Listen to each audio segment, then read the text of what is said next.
Hello, Hare Krishna, thank you for coming back.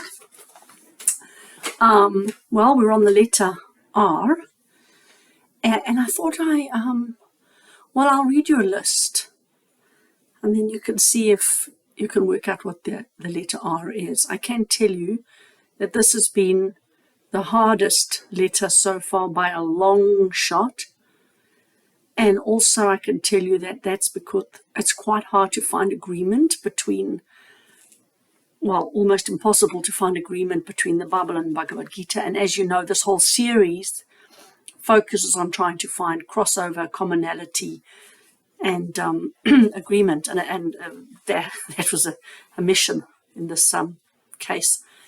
So I pretty much spent the most time ever researching, and this might be slightly longer than normal. Sorry.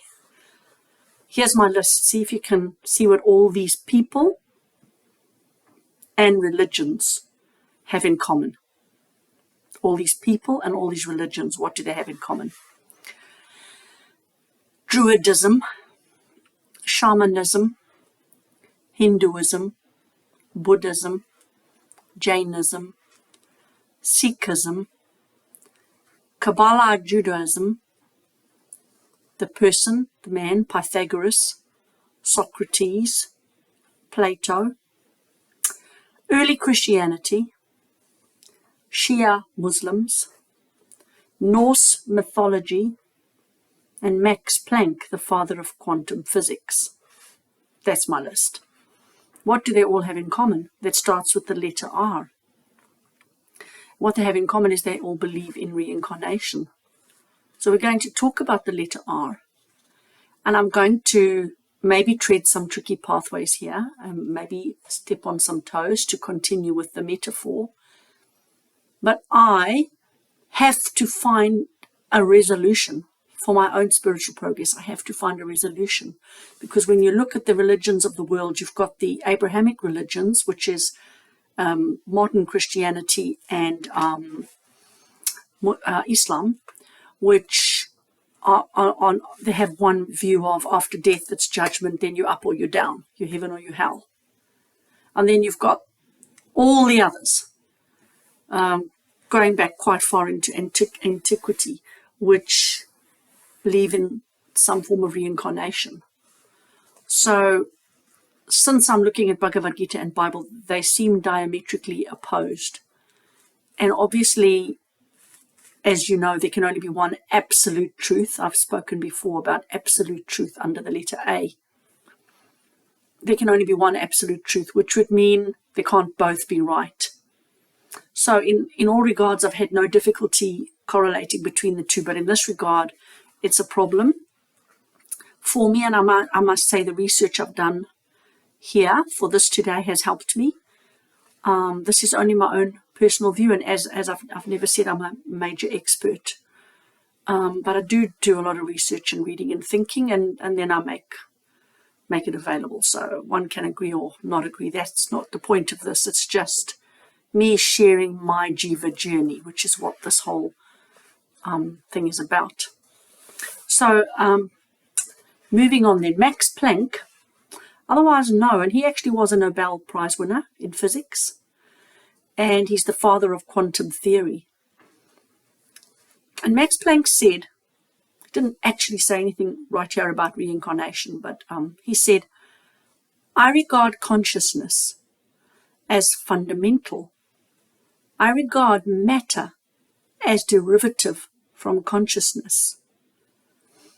So matter derives from consciousness. So consciousness first and then matter. Matter is inferior to consciousness. So consciousness doesn't need matter to survive. So if we take that idea a little bit further, that consciousness doesn't need matter to survive, then that would mean that consciousness survives outside the body, so which is vital for reincarnation, because the consciousness has to go from body to body. The Journal of Scientific Exploration published a lovely article by Dr. Ian Stevenson. He is the professor of psychiatry at the University of Virginia School of Medicine. And he did a study, a very fascinating study, where he looked at past life theory. Obviously, if reincarnation is real, then past lives would be real as well. And he's looking at it from a kind of physical point of view, being that he's a doctor. And he studied cases of people who had died, but who in their lives had remembered past lives and spoken of past lives. So when they were dead, he would study their body, their autopsy reports. And he did 49. He studied 49 cases. This is very interesting. All these people had spoken of past lives. Now they're dead. So he's got the autopsy reports. And he did 49 cases. And in 43 out of the 49, he found strange marks and birthmarks. Mainly his research was on birthmarks. He found unusual birthmarks, odd birthmarks, in odd places that corresponded to the wounds that they had in their previous life. So if, example, say a guy spoke of, in my previous life, I was shot in the temple. Fine, now that guy dies.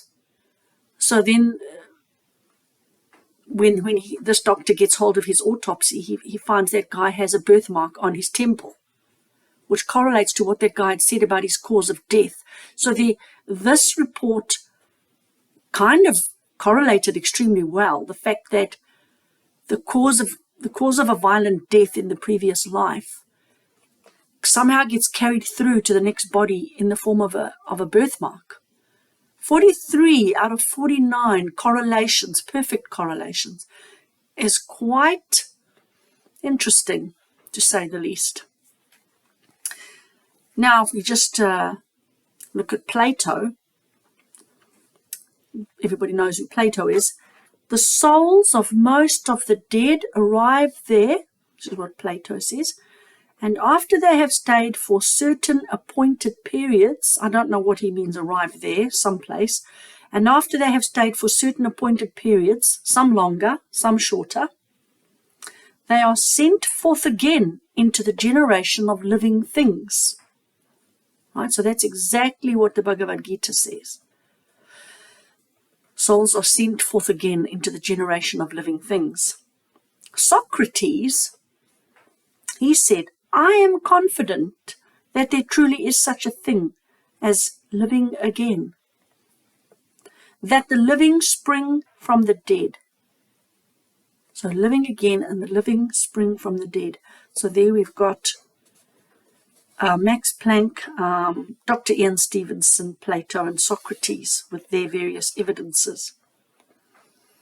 Going back to Plato, we can even see that he was thinking about things like child prodigies. And if you just go to Google, I invite you to go to Google and Google child prodigy. The lists, there are so many of them in so many fields, going back in history and even today. Incredible child prodigies, especially in music, they're most famous. So, example, we've got Mozart, who was a piano child prodigy, but there's other ones. So Plato kind of, and so do the people who study the Sanskrit texts say this, so Plato said, knowledge easily acquired is that which the enduring self, the part of you that goes on and on and on and endures and doesn't die, that's the soul, or the consciousness, whatever you want to call it. Knowledge easily acquired is that which the enduring self had in an earlier life, so that it flows back easily. So that's what Plato said, and that's what the Sanskrit scholars tell us as well from the scriptures, that one could retain not necessarily the actual knowledge, but the ability to reabsorb that knowledge and learn it super fast in another life. So then going on, I looked at this survey that was done in America, and they surveyed Christian population, and they found that these are strongly believing Christians. 26% of Christians believe in reincarnation. So that's despite various manipulations that were done to the Bible that I'll speak about later, which removed it. Still 26% believe it. Amongst Catholics, it's actually higher. It's 38% amongst Catholics. So there are obviously Christians who are, I don't want to say going against the Bible, but their gut is telling them that there's something missing that's not in the Bible. So that's why they believe in reincarnation. So let's just keep going. If we go and do some modern psychiatry study, we find this field called the filter theory of mind-brain connection. The filter theory of mind-brain connection. So in this, the consciousness, as we've said before, can survive outside the body and is in fact outside the body. The consciousness is outside the brain. The brain only acts as a receiver or a filter. And the idea of that is to limit and select thoughts from a wider consciousness. So this is not religion I'm speaking. This is modern psychiatry theory. That the brain is there to be a filter, to limit and select thoughts from a wider consciousness. And that is done as a survival mechanism. Because one has to focus on the physical surroundings. If you think back to prehistoric times with wild animals running around eating people, the focus on the physical surroundings. Example, I need to listen out for the lion that's about to jump out the bush and eat me. So the brain has to filter out so many things so that you can focus on your physical surroundings. So much of the consciousness is filtered out to allow for the physical survival.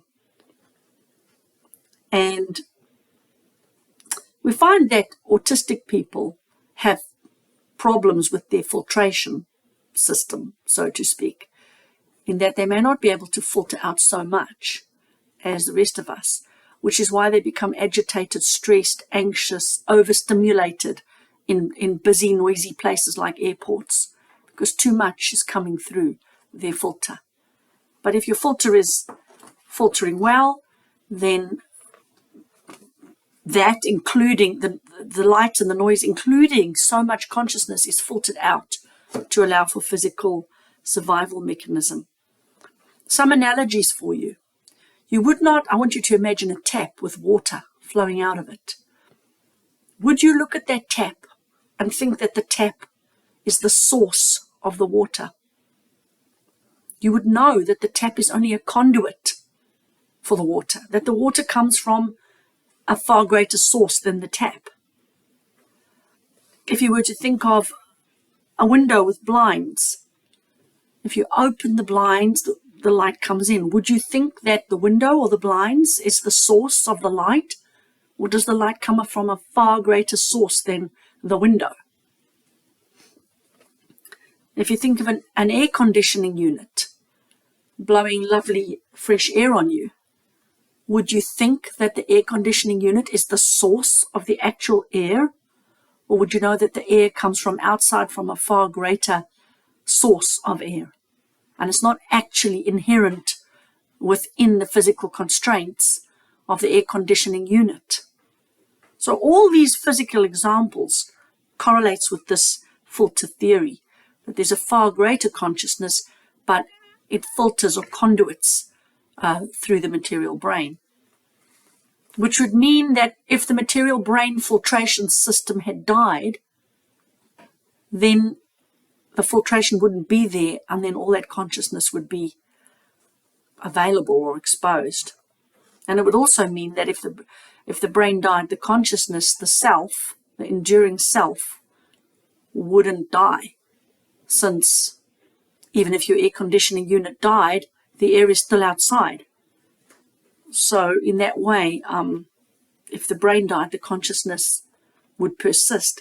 So, and that is not a religious theory. That is a scientific modern psychiatric theory, which is correlating quite well with the scriptures.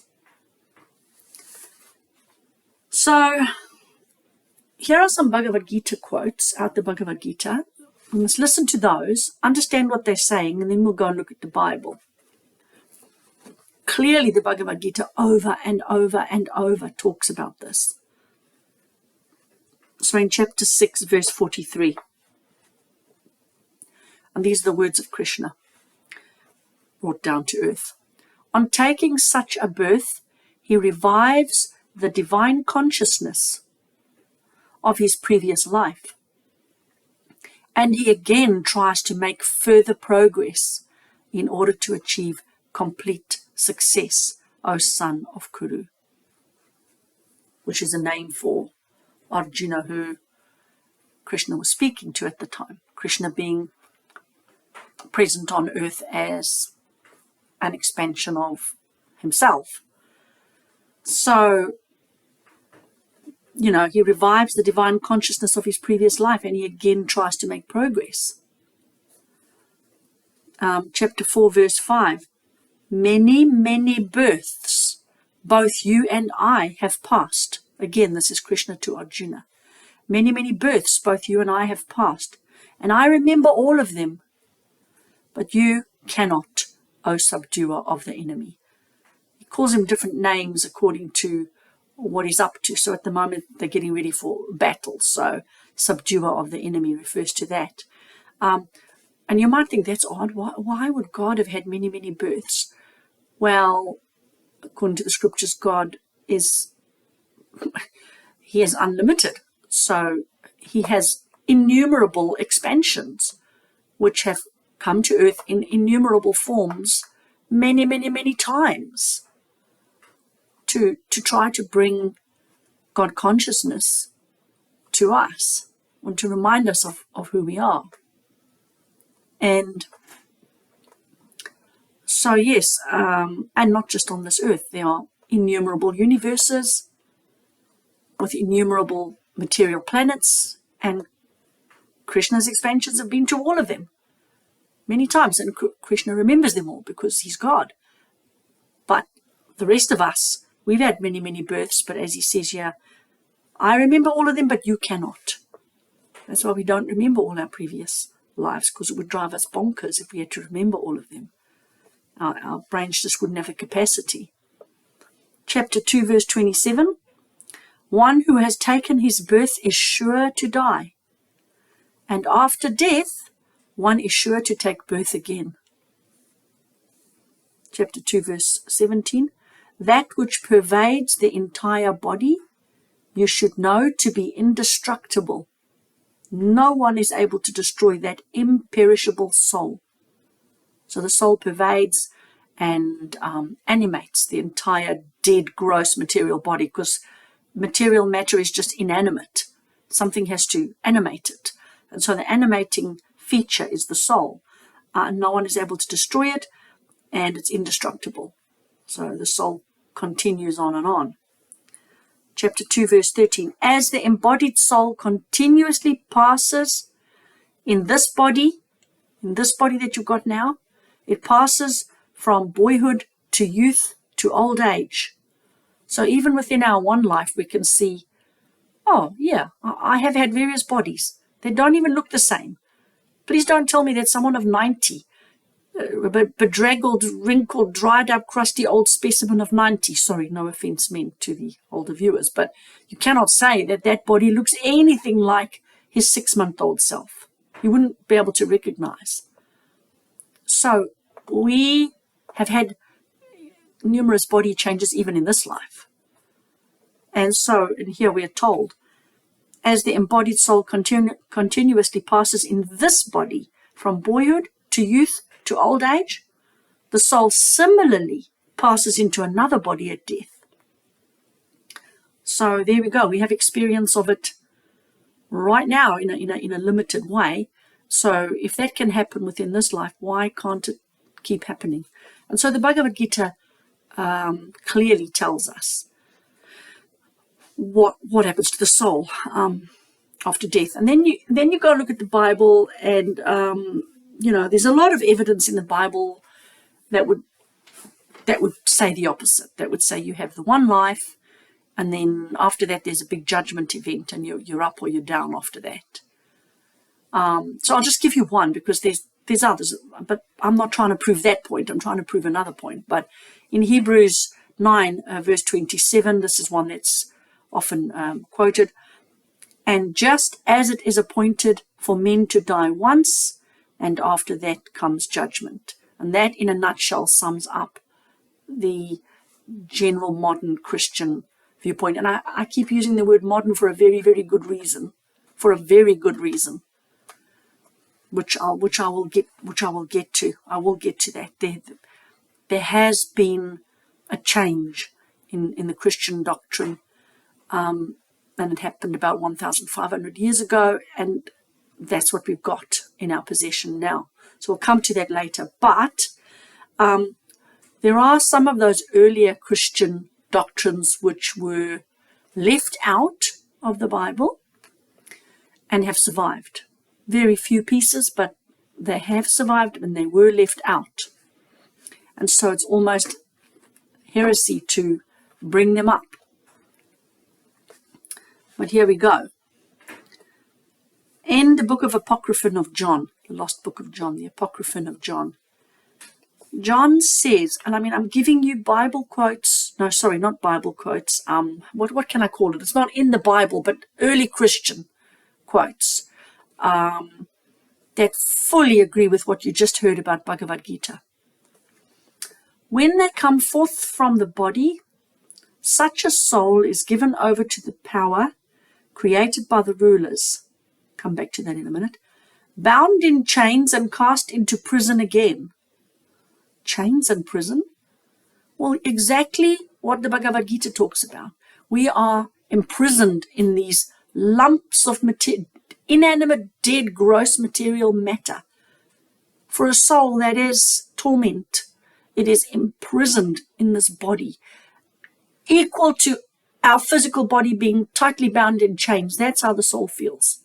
And the people who have had near-death experiences will attest to that horrible feeling of coming back into the material body, that their soul got squashed and constrained back in, and how awful it felt. Or whatever it was, that consciousness part of them that was outside the body and flying around the hospital and going down the road and visiting the auntie somewhere, that part that had to get back in. It is an imprisonment. So, cast into prison again. What do they mean? Such a soul is given over to the powers created by the rulers. Rulers with an S? What do they mean, rulers with an S? Well, maybe it refers to the fact of what the Hindu scriptures talk about and the Sanskrit scriptures talk about, which is God / Krishna has many incarnations of himself, including, that's why they have all those gods in the Hindu religion. They have all of the god of this and a goddess of that, pretty much like the ancient Romans and Greeks had. Now, according to the Sanskrit texts, they are all just incarnations of certain aspects of Krishna. They are not his full potency, but they are possibly incarnations of certain, that's how I understand it anyway, incarnations of certain aspects of his many potencies. So, but you can equate them with God, because it's God expressing, Krishna expressing certain potencies in different characters, so to speak. So, and they've got various different functions, and yet you can equate them to God. And so maybe that's what it means by the rulers. But definitely bound in chains and cast into prison again is a very good analogy for how the soul feels when it gets put back into the body. Around and around it goes. That's the cycle of birth and rebirth called samsara in the Sanskrit writings. Around and around it goes until it manages to become free from forgetfulness through knowledge. Exactly what the Sanskrit writings tell us. The root of our problems is forgetfulness and ignorance. We are ignorant of who we are, where we came from, what we're meant to do in this life. We think we're the body. So we've forgotten where we've come from, ignorance and forgetfulness, and the only way out is through knowledge. And so again it says here, around and around it goes until it manages to become free from forgetfulness through knowledge, and so it becomes perfect and is saved. Almost those are the words out the Bhagavad Gita. And in the book of Thomas, Jesus says, watch and pray that you may not be born in the flesh, but that you may leave the bitter bondage of this life. He can't be saying to Thomas, watch out that you're not born in the flesh, because he's already born in the flesh. He's standing there in the flesh talking. So what does he mean? Make sure you're not born in the flesh. Pray that you're not born in the flesh. It'll be for the next birth that he's talking. Leave the bitter bondage of this life. And as a point of interest here with the samsara and the wheel thing, in the Jewish Kabbalah tradition, they've got this word, I can't say it not being Jewish, but it's Gilgul, or Gilgul, or I don't know how they say G-I-L-G-U-L. And, that refers in Hebrew to the word to spin. To spin. And that relates very well to the samsara ideal, like spinning like a wheel, like cycling in and out of material lives and bodies, like a wheel spinning. So they've even got that idea, to spin. And they say that the soul spins or rotates or circulates through various bodies, striving after a higher form of perfection. So that's one of the ancient sects of it's a Jewish sect that seems to have a really good link up with the samsara, wheel of birth and rebirth idea from the Sanskrit texts. Now, I said I'd mention to you how, for myself, how I'm going to reconcile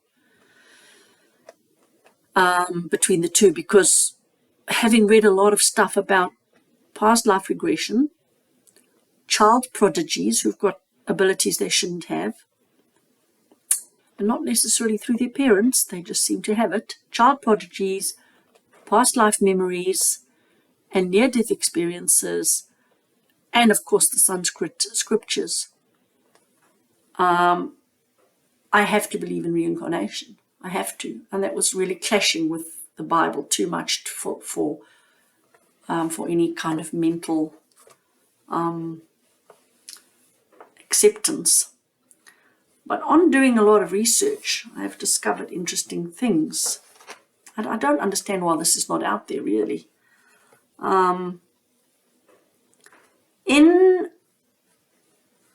What was the year of it? About 313 AD. An emperor called Constantine.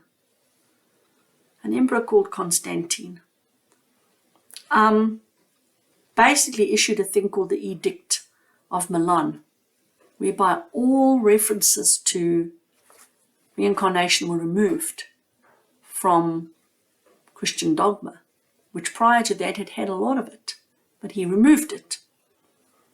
And what happened was he used psychological warfare, and he was in a lot of battles at the time, lots of wars, and he was obviously representing the Roman side, and he was fighting a Christian opponent, and to throw them off their track, he used Christian symbols on his flags and banners in his own army.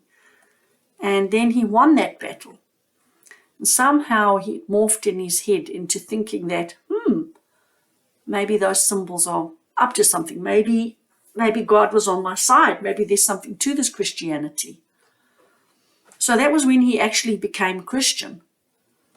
So he introduced Christianity to the whole Roman Empire, which was great that he introduced it, whereas the Romans had previously suppressed, persecuted, tormented, tortured, and murdered. Now he introduced Christianity, but he removed all references in both the Old and the New Testament to reincarnation, because he did not want civil unrest. And if you think back to the time of Jesus, that was exactly why they wanted Jesus killed. Because he was getting people were listening to Jesus and not to them. And that was a dangerous thing for them. So he had to go. And now they're kind of doing it again here. Because if the general masses believed that they had chance after chance after chance, they might not be so inclined to obey. Whereas if you could control them by making them believe that this is their one and only shot, and if you do this, you go to heaven, then people are more likely to listen. So that was why he did it. So bang, out went all that. And that was followed in 553 by another Roman emperor, Justinian I. And he also banished the teachings of reincarnation from all Christian doctrines. And any Christian doctrines or believers that still stuck with the reincarnation idea got a funny label added to them. They got called strange names. They got excluded. They got called heretics. They got persecuted just exactly as the early Christians were. They were persecuted. Their writings were destroyed and banned, and only a few hidden ones survived. And now they're some kind of idea that they were fringe lunatics goes on. And what if they are the only ones that kept the original truth? And these Romans, I ask you, I wonder why we're trusting Roman emperors who are not even, qualified.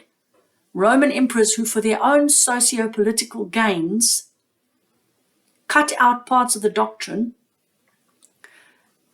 And these are the very people who killed Jesus, and yet we go with it. There seems to be no fight back and no pushback. And anybody that dares to refer to the other unofficial gospels gets labeled as some kind of fringe lunatic heretic. But what if those people are the only ones who had the actual truth still? And now it's not there. So this Roman Emperor Justinian I banished all of it, as he believed it posed a serious socio-political threat to the Roman Empire. You see, the Romans put their empire above all else, above everything. If it would help their empire to adopt Christianity, then they'd do it. If it would harm their empire for the masses to believe they had more lives, more chances, then they would take it out. Why would one trust them? They hadn't exactly proven trustworthy before that, so why should they be trustworthy now? So I tend to go along with the idea that this reincarnation was part of the original Christian doctrines. If we look in the Bible, there seems to be a few vague areas where it's still crept through. The reincarnation idea still crept through, but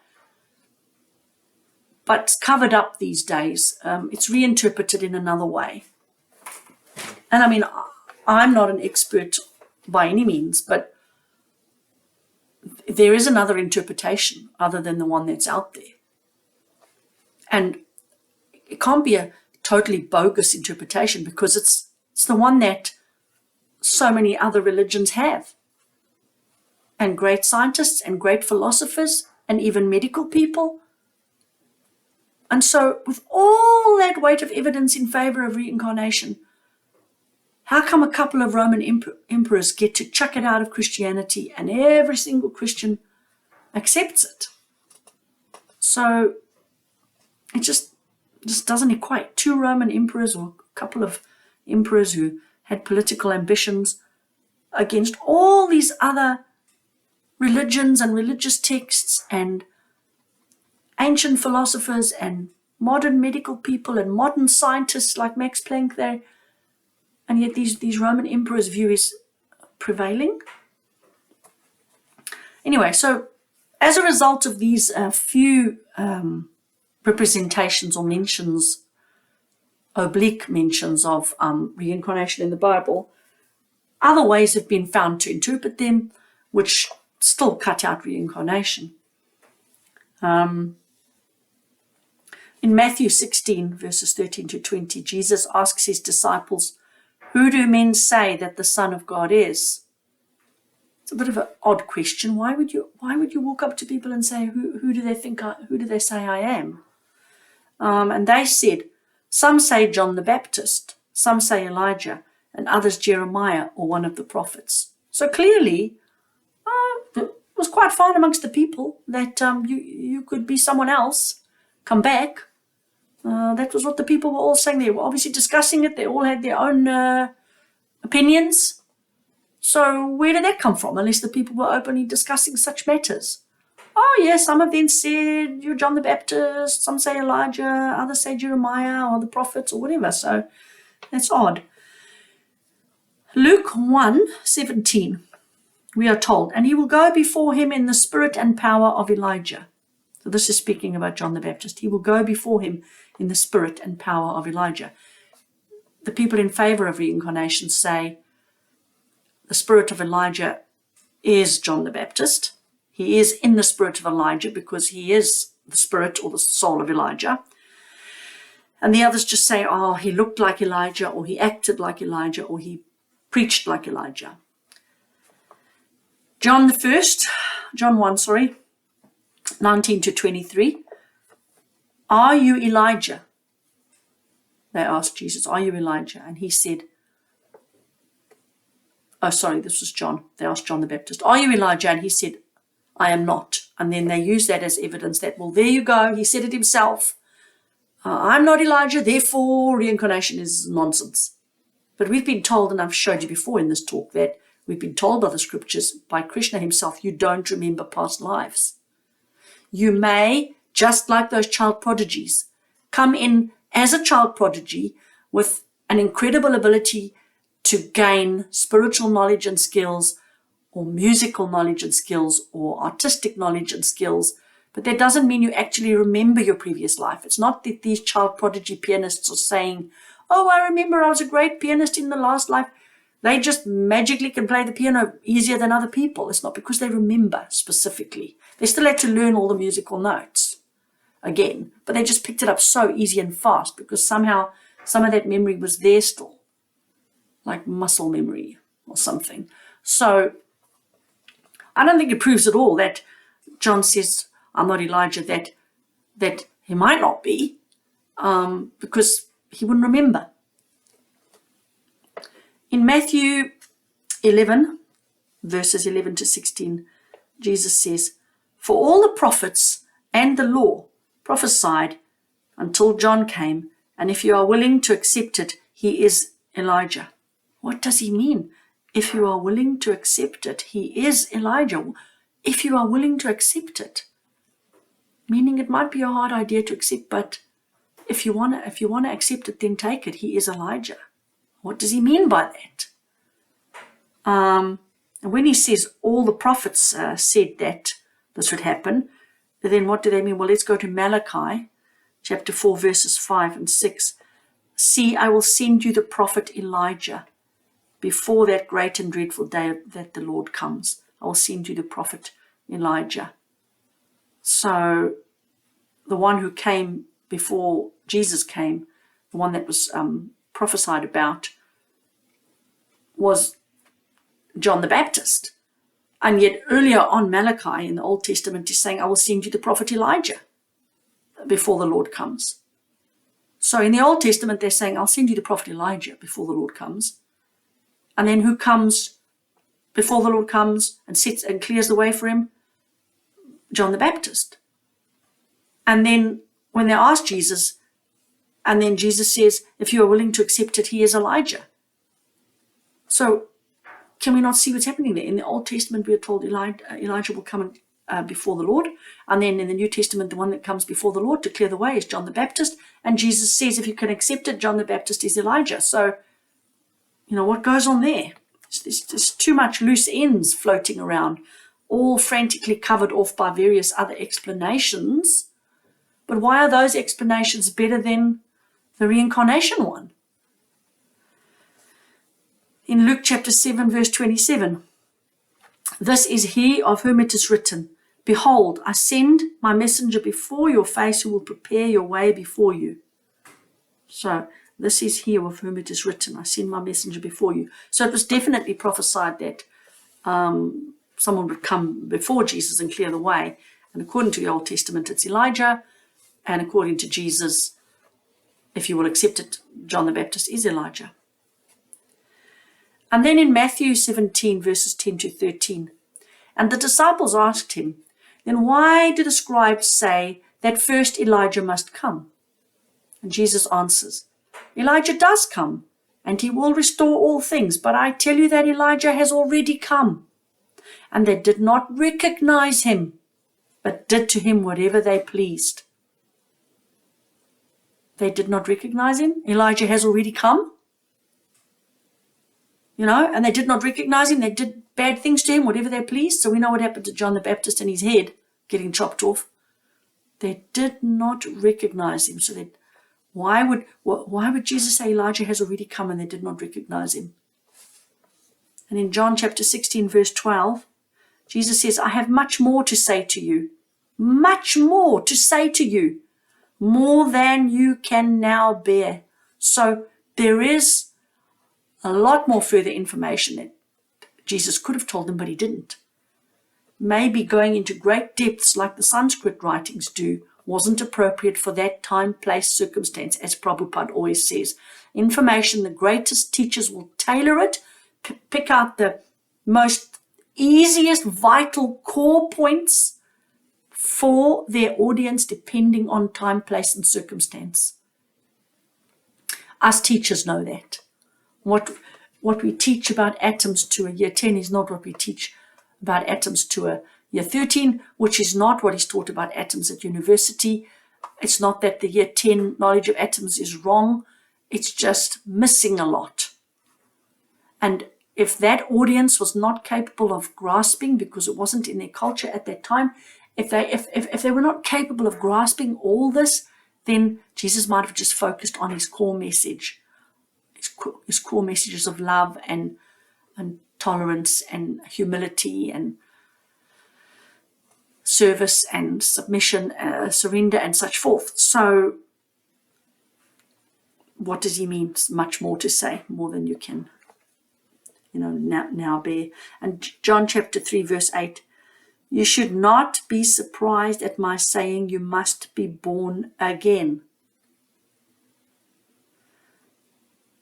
Then the modern Christian interpretation, or should I say the Roman one, says, well, that's just about getting baptized and like a born-again Christian. It's a spiritual rebirth. But what if it's not?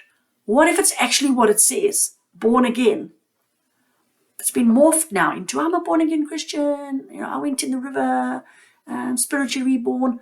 Yes, that is one interpretation. But what if it actually is what it says?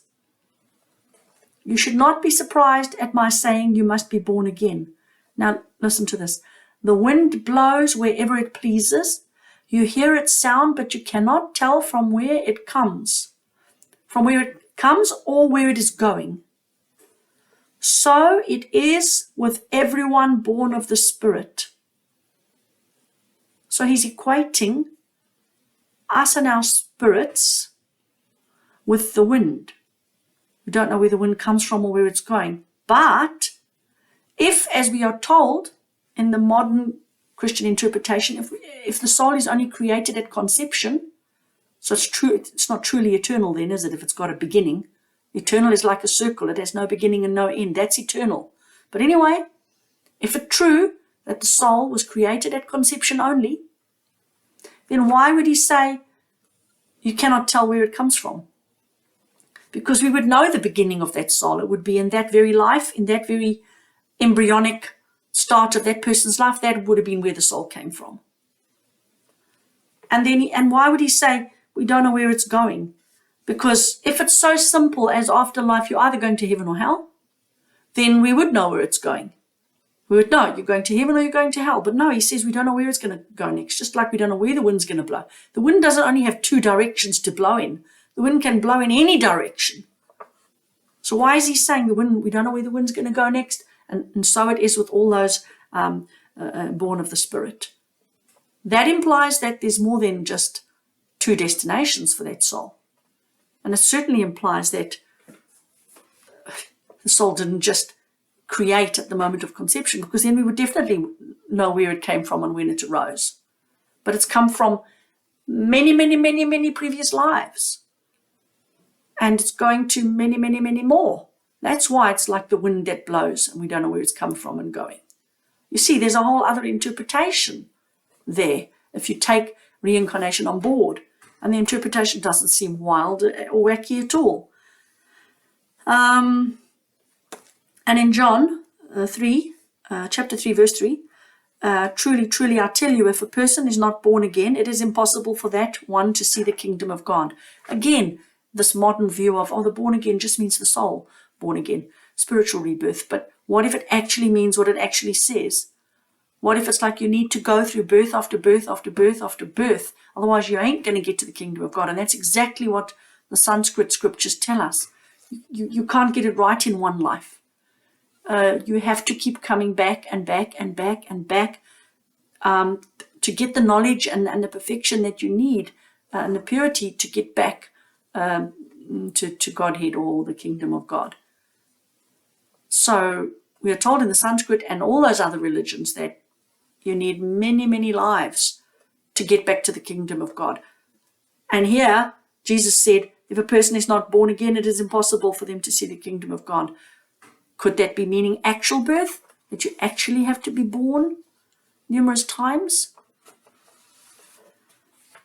And the last point, you will remember in the Bible with Lazarus, the raising of Lazarus from the dead, they were told that, or Jesus often switched these two or equated them, that he said Lazarus is asleep. And when the people didn't understand that, and said, but if he's asleep, he's just going to get better, isn't he? Then Jesus said, no, but by asleep I mean dead, that he was dead. So sleep and dead equated in that way. So sleeping is a metaphor for the dead. What if, just think of it this way, what if dead means the soul is asleep? And like a body would be entombed in a tomb, then the soul is entombed, the sleeping soul, dead to knowledge of where it's come from. So ignorant soul is entombed in a material body. That's that prison idea, entombed in a material body.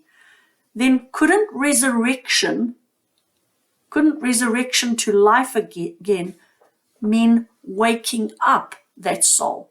Just like, so I'm just trying to find, I've seen some readings where resurrection can be viewed in that way, maybe. That the resurrection is speaking of the resurrection of the soul, not the actual physical body. So if the soul is dead, i.e. asleep in its entombed body, like a dead body is in a tomb, well, a sleep soul is entombed in your body and it's asleep to its true nature, then it needs to be resurrected back to life. That soul needs to remember. And then the cycle stops. The samsara, birth and rebirth cycle stops. And then you're in the kingdom of God. Then you're going to the kingdom of God.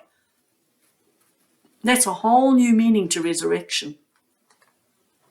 So somehow it morphed into resurrection of an actual body, but what if it's a resurrection of a dead, i.e. sleeping soul, back to life, back to knowledge, back to knowing where it came from and where it's going and what its purpose is, back to purity, back to perfection, and from there back home to the kingdom of God? What if that's what the resurrection's about? That's a whole other way of thinking of it. I'm still getting my teeth into that one. And just to finish off, believe it or not, in the Quran, when they talk about death, they're usually referring to the death of the soul in the Quran, almost always referring to the death of the soul and not the body, which fits with what I've just said. Hell in the Quran is described as a place that whenever flesh degenerates or is burned away, it is replaced with another body. Now, if the Quran itself actually identifies its descriptions of heaven and hell as being parables, because they are such complicated ideas that they've got to be simplified to a parable form. So maybe this supposed fire, in which one burns for all eternity, maybe that fire or hell is here present with us now, our present reality, and maybe the fire is the metaphor for the fire or the inferno of regret for our spiritual failings and our spiritual ignorance. And then that fits very well with reincarnation as well, even though the Quran doesn't talk about reincarnation because it's Abrahamic, like Christianity. But just think about it.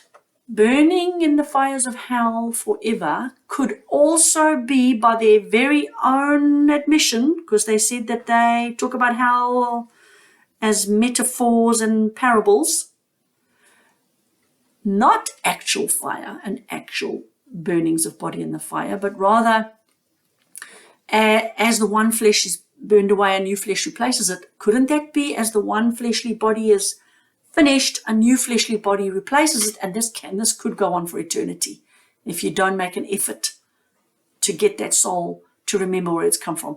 You literally could be in this fire for eternity, just spiraling down, down, down through the life forms, down to bacteria and even lower planets than our one.